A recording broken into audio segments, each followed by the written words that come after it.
guys, well, we got a little bit of downtime here. I figure we'll take a minute and go over the numbers to kind of back up what I discussed in us de-leasing. You know, guys that say you can't make money in trucking and you can't make money in hauling campers, I don't think they really know the numbers. They're not really paying attention to them. Let's see if we can get a little bit better view here.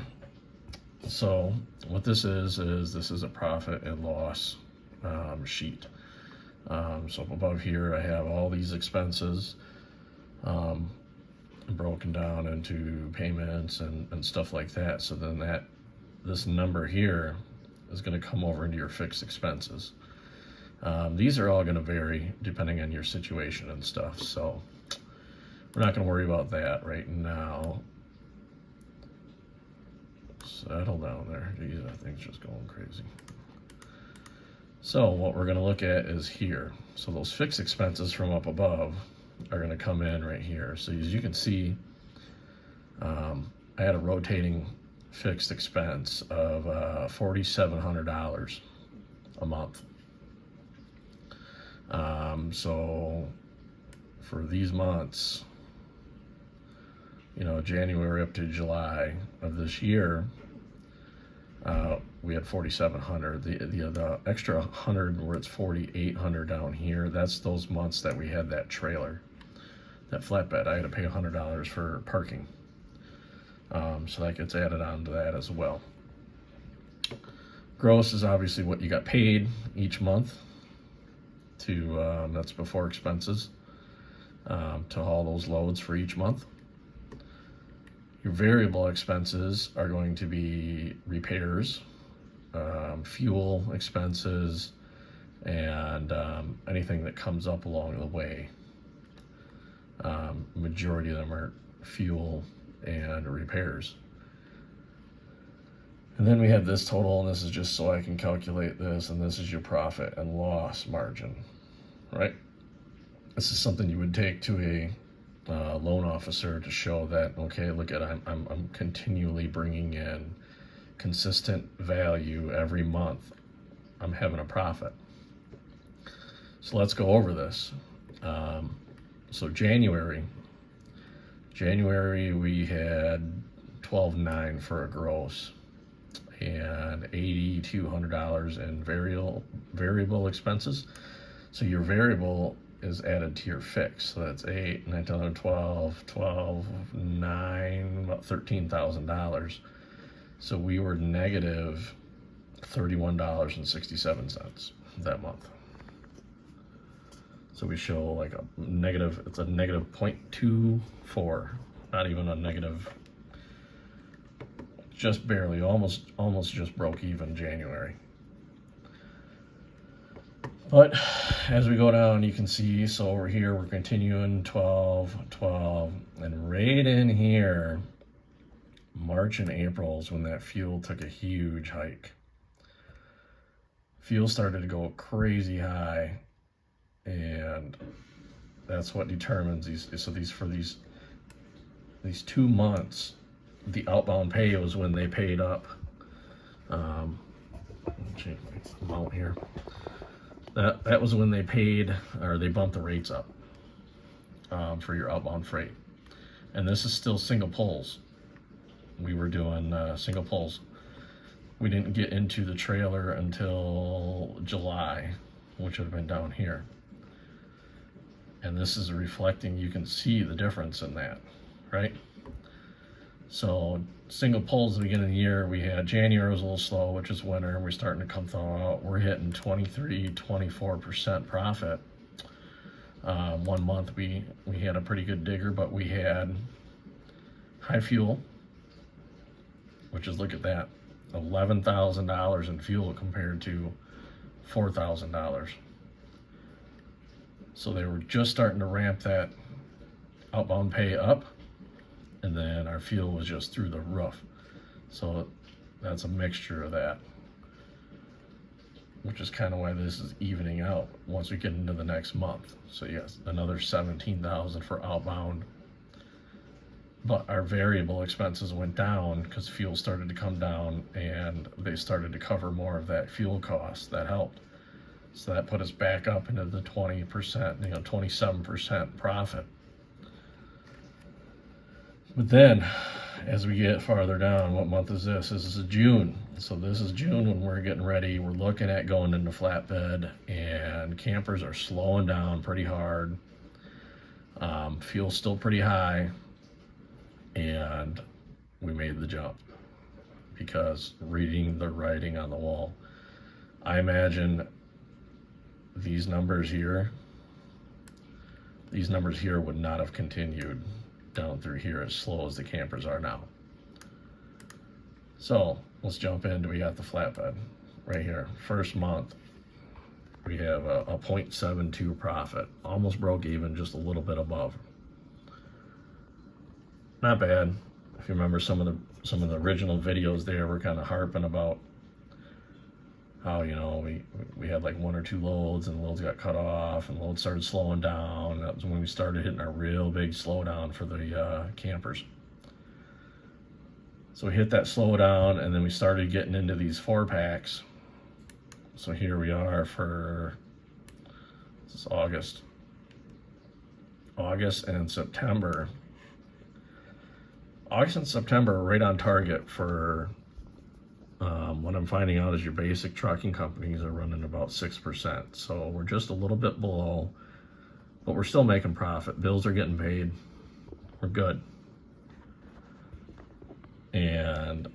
But you can see that we're going from 20s, and it's just diving, and it's diving, and we're just hovering just above the line, barely making it.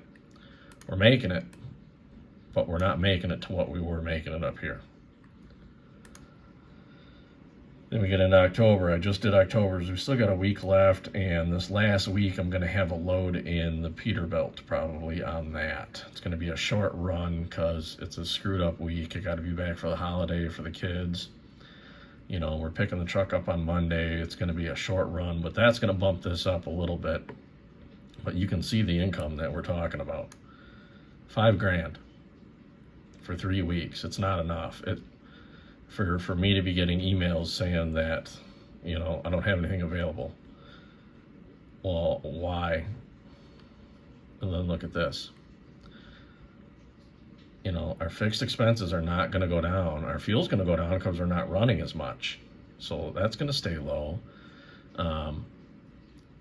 That's still $3,000 in the hole. We're negative 60% right now. And that was looking at something like this.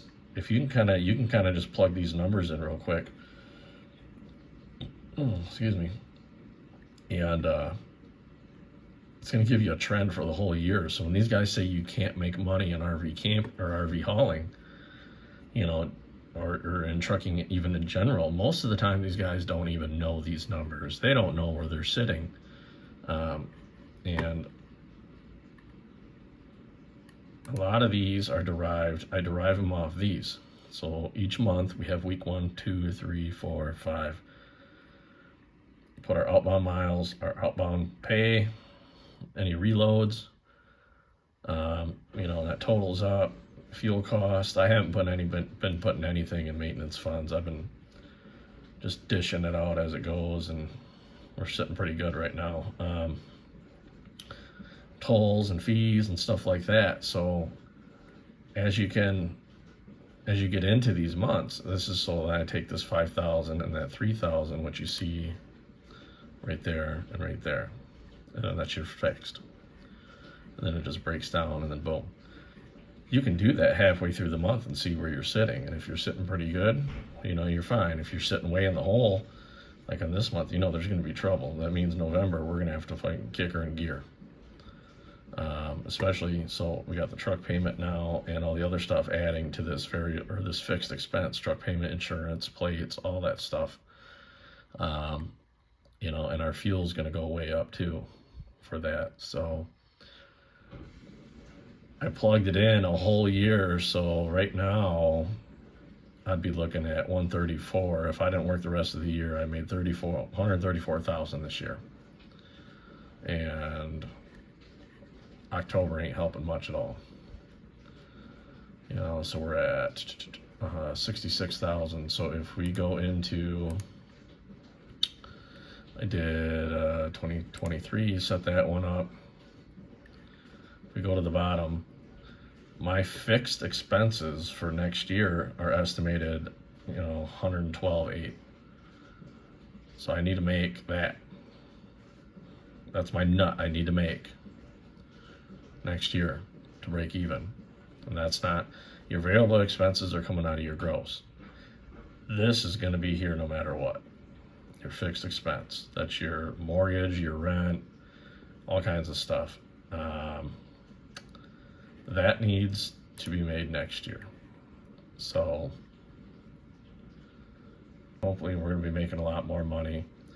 But this is just kind of give you guys an idea how to set that up. I just have this in Google Sheets, so I don't have to save it on my computer and save a bunch of RAM, and then they have an average. So I can go into a bank and I can show them this and say, hey, and then they'll say, well, what happened in January? What happened in October?